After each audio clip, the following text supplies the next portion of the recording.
How you doing, guys? Sunday wrap for the week and another game, another blowout win for our dominant team there, and the Eels come away with a 36-10 win. Obviously, the first half was actually fairly close. The Dogs were in the lead, but they ran away with it very quickly. The Eels and I think the Dogs lost someone to the bin, and that was I think I called game over there. I think it was 22-10 at that time, and it was always going to be game over with that one there. So here we are, Moses on the return. So 87 in a game after a few lighter games for him. I think a few people would have actually got rid of him, and then he picked up a 70 odd and an 87 over the last two, and this shows why you don't move on these types of guys. Like Moses is someone who has averaged 55 to 60 over the last bunch of years. Since he's become the dominant playmaker in his team there at the Eels, and with them playing pretty well, he's going to get a lot of goals and try assists in the odd try there. So pretty dominant game for him with only one error. I've even had 3 forced dropouts to go along with the rest of his game. So he's someone who's going to be one of the premier halves, definitely in the top 5. Behind you guys like Cleary, Hughes, DCE, those types of guys there. I think he's going to be a 4th or 5th best across the season. So someone that I think a few people should be targeting after round 7 or 8, just with him being at 646k. He's actually lost to 120k on his starting price from last year, and is averaging 55, which provides you a price around 710k with that average there. So definitely an option for anyone going forward. Isaiah Papali'i playing 80 minutes through the edge of the middle, and another really perfect game for him. 9 tackle breaks, 234 meters, and 29 tackles just for 3 misses. So he's someone that needs to be a staple in anyone's side, averaging 64 and at a 715 price. As I said, that sits you around that 54, 55 average. So you've got him undervalued there. Obviously, after a couple of lower scores, a couple of 30 odds and a 50 there. So that's him there. Marshall King, a few people are like, well, why isn't anyone picking him up? He is obviously really cheap, and he's scored 2 60s in a row, and that's why, because he hasn't played for so long, and he's never been a keeper. You look at, he's got 2 60s in a row, and his average is 47.8. So that means he was in the low 40s, leading up to those games. He's only played 3 or 4 games with about 4 games with 191 points. So not someone that you want to be looking to target. I understand that he's not playing 17, and with all the hookers that aren't going very well, Jaden Brayley among a few there, he's someone that people will be interested in targeting. Yes, the Dogs are playing a bit better, but I don't think that Marshall King's going to be a viable option, just for the fact that he's at an awkward price and he's not going to be a keeper by the end of the season. So that's that there. Nathan Brown with one of his better games of the season. Campbell Gillard 57 as well, and Sean Lane. So 3 guys that aren't real big targets this year, and I don't think we should be thinking about them. Gustafson with 55, so a really strong average, continuing his amazing season, and again one of the top sort of 5 to 6 wing fullbacks this year, and will be a great target for anyone heading into round 18, I believe. With him not being sort of touted as a chance of being in Origin, unless there's going to be a heap of injuries, I think that's when you decide to pick him up as one of those guys at the back in your team.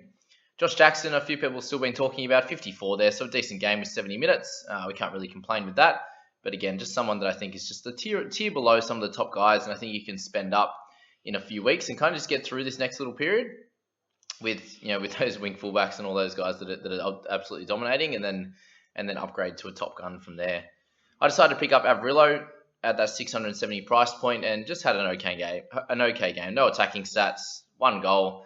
So really, if your center is doing that, then he's going to be an absolute gun. So to get a 48 without doing much, obviously just the 6 in negatives, you're really happy with that. And when they play a slightly lesser team, he's going to get some attacking stats and get back into the 50, 60 plus scores. So happy with where he's at. Someone I'm not too happy with is Madison, and just the amount of minutes he's been getting. So 59 minutes just not enough at this stage, and Papali'i is the one that got the 80 minutes this week. We thought that at least one of the back rowers would get it, and then seeing him go off in the 60th minute was a bit annoying. Just not hardly running the ball, which again could be partly to do with the concussion that he suffered, and the multiple concussions he's had over the years. So unfortunately, is what it is with Madison at the moment, losing a lot of money off him. So 17k down this week, and that's off the back of a big score a couple of weeks ago. So really annoying if you own him. And what to do? The question is, and if he doesn't play, if he continues to not get big minutes next week in round 16, especially after a week off, then I think he's probably a sell, because he's not going to be a top tier gun. And that this included a try as well. So, a great score through 59 minutes. He'd be looking for a 60 plus score, but if he's not getting that 80, then he's not going to be a top line gun. Thompson was a bit of an interesting one with 46 in his 46 minutes, so scoring really well, but then had the sin bin. So without that, he's a 53 in 46 minutes. So the PPM's incredible. I think you just hold, just not, don't stress too much with Thompson. I think he's going to continue to score well. Joey Lussick, so got a little bit of a rest, but I think Nathaniel Roach ended up going off a little bit earlier than he may have. They may have been thinking, and had a bit of a knee issue. So Lussick came on probably slightly early, maybe 5 minutes early, and picked up 41 in his 58 minutes. So if you picked him up, good to see him make his first real price rise at 41k there. Dylan Brown, another lower score, which just drops his price down a little bit. So we're interested to see if he can have a couple more lower ones, and you pick him up under 600k in round 18 or something like that. Russell on debut, another incredible haircut. Does anyone jump in the comments, guys? Do we think Pappenhausen started the mullet movement this time round? This in this day and age, or did it come from somewhere else? Did Pap start it? Get it from someone else? Because seriously, it's just growing and growing. Every kid you see these days has the dirty mullet. So there you go for Russell. He'll love that on debut in about 15 years. We look back at that haircut. Adam Elliott with 37. I think he could be out for a bunch of weeks now after that. Did he get a head knock? Can't remember. But yes, we're scoring okay. Who else we got? It's really it, isn't it? Oh, hold on. Where's my boy Opacek that I played? There he is. 13. Even better. Can't wait to look at my team and go through that one. I decided to play him over Manu and didn't take the 34. So there's another 21 that I missed out on. But yeah, 13 points. I think he's finally a sell. And 335k he lost this week. Only 433k now. He got over 500 before having a bunch of lower weeks. So that's a bit annoying. But yeah, that's that one there. I think he's definitely a sell now. Move him on to, there's so many good center options. So go for it. That's that with our first game, guys. We'll move on to the last one. And this is an absolute masterclass, wasn't it? I was sitting there watching this game with my mate. It was 24-8 at halftime. 24-6, whatever it was. 24-8. And I was like, I think this game, once Manly gets some ball in the second half, I think it's going to be 40-24. And so it was fairly close. Even outdid my outlandish call there. So yeah, Tommy Brown with three tries. So this obviously killed my week because I don't know Tommy, but the People Squad does, and they're going to get all the focus this week. With 15 trades, I think we're ranked about 1,000 overall now after close to a 1,200 score. So yeah, awesome work for the People Squad, and Trebojevic. He's just incredible to watch. And if you don't have him, like myself, it's almost getting to Cleary level if you don't have him. So yeah, he'll have to be in my squad in round 18 or 19 whenever he gets back. So just going to get through one more week, unfortunately. Another crazy score for Ruben Garrick's averaging 49 now, and can't believe he's more pricey than some of the gun halves in the game. It's incredible. 4 tries, 4 line breaks. If he kicked goals a bit better, he'd be even better. But yeah, special from him. Dave Fafita with a 65, so got a try there. Pretty simple one for him. 8 tackle breaks. Just hates making tackles. Is anyone else continuing to notice how poor his defense is and how his scramble? I just don't think he has it. His effort plays aren't really there, so he's a bit of a bully, I reckon, in the front. One-on-one there, but then just struggles a little bit on defense. I understand not everyone can be good on both ends of both ends of the field, but that's my take on him. And he actually ended up getting dropped to the bench for the Queensland squad, which is interesting. Maybe a bit of a kick up the arse. Tino with 55 in his 68 minutes. He's really improving as a fantasy scorer at the moment, but it's obviously a bit too late. I wouldn't be touching him at the moment. Just Cherry Evans with 53, a solid game.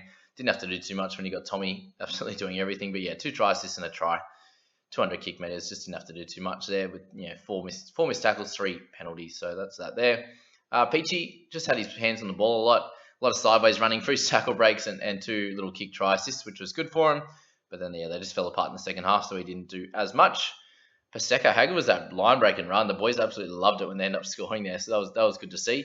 A bit of morale boosting for the Manly boys, and Foran's been really, really strong. I think we're not going to talk about it as a fantasy option, but just as it's good to see him on the park playing some regular footy and doing really well for the Manly boys. When we talk about Fogg, so again, it's just the good and the bad for him. You take the 92 and then you get the 43 when they get absolutely pumped. So 1 try assist, only 82 kick meters was interesting when you see Ash Taylor making 260. So I don't like that at all. I think Ash Taylor's really fallen off the cliff with his form, unfortunately. Yeah, and they keep going to him in attack and not doing too much. But that's that. Marty Tapau, a lot of people talking about. So a game where there's 80 points or something stupid. Is that right? 80 points? Yeah. Then the middle forwards aren't going to do as much. So he's still 176 meters, 27 tackles, but happy with the minutes. Just didn't get as many tackles and just not as it was more just him have a hit up, then we'll get it out wide and kill him on the outside. So that was that. Olakuatu with a try as well becomes a fairly interesting option, playing, obviously close to the full 80 at a decent price. Was under 400k this coming into this week, but just the thought of Sirinen and Schuster coming back is more my worry with Olakuatu. So he's really improved as a player, and I can see him being a good fantasy option probably going forward, maybe into next year. But I don't think this year is that correct year. I think. So just think about that. Lawton, if you own him, he's still making a bit of cash, but I think you'll have to move him on soon. He's starting to get closer to his peak in price. Probably, hopefully, wait until the end of round 17. You can move him on from there. Dylan Walker, I really like, not in fantasy, but as an option off the bench, 20, 30 minutes coming on, the fresh legs. I think he's really relishing that role and really dominating that. So, yeah, I'm liking that with him. Fodawaker came off the bench in this game for some reason, which was interesting. So he only makes 7k. I still think he's going to be a pretty solid option after round 17. Jaden Campbell was really strong. Hey, I really like him as an option. It'll be interesting to see what happens with him and Brimson and how they try to use each of them over the rest of the year. But going forward, where will Campbell end up? Because I think he's going to be good enough to play NRL, which is good. And if you picked him up a few weeks ago, you got 86k in price rises. Obviously, a few extra games than we might have thought of. So well done to him there. Greg Marzou with 2 tries there. Just a bit of a lower game in terms of tackle breaks. So you'll take his 35 and the 40k jump. You're now up 111k, so well done to anyone who picked him up. And only issue is you don't have him in 17, so that's that there. Harper, I think, had a really strong game in defence, especially on Fafita, but just the lack of run meters, and he wasn't part of all the amazing try scoring, which tended to happen on the left, or they go straight to Saab and he kind of runs around them there. So annoying, but has been really strong, and I like him as a player. Keep him at least till 17 and work it out from there. Who else we got there? So Lockie Croko, 20 points in 80 minutes. So just missed a bunch of tackles and didn't have to make a lot, even though he did make 34. But I just mean there so many points in the game. Just wasn't his type of game. But two penalties and 22 negatives is a killer for him. So annoying. And I think you hold till 17 and move him on. But it's really what we've noticed at the moment is hookers are just not really a strong option in this game, which is strange. When you go a little bit lower, we got Kelly, and he was someone that I actually think had a pretty solid game, especially in that first half, but just, 84 metres, 12 tackles, not really anything to get excited about, and 10 in the negative side of things. So I think if you've got Kelly, he's probably a sell, like very similar to what Opacek's doing at the moment, just that up and down, like a decent score, like a 40 or 50. They just don't have that ability at the moment to hit the 60, 70, like the Ramians and Avrilos, these types of players can. Bird, for example, a bit more consistent. So at that price point, I think they're ready to move on. Maybe it's a cash down option into round 17, but you guys can work that out there when we go through. Obviously, a little bit slower with the videos this week. We'll elongate them across the week with all our analysis. We'll do a little bit around the Origin teams and maybe talk about some of the the fantasy games. I know they don't do them anymore in NRL fantasy, but maybe like a Draft Stars thing or something like that. Might try and hit up one of the Draft Stars guys and try and get a little sponsorship through them, and we can do some of the the match day fantasy stuff, which will be cool. But there you go, guys. That's the Sunday wrap. Let me know how you guys went. I know there's a lot of scores around 1200, which was cool, and you probably only made a few ranks getting closer to 1200. So an incredible week going forward, and I hope you enjoyed this, guys. Please do like and subscribe if you do. It's the best way to support me in this channel, and we'll catch you in the next couple of videos, guys. Have a good week. We'll see you soon.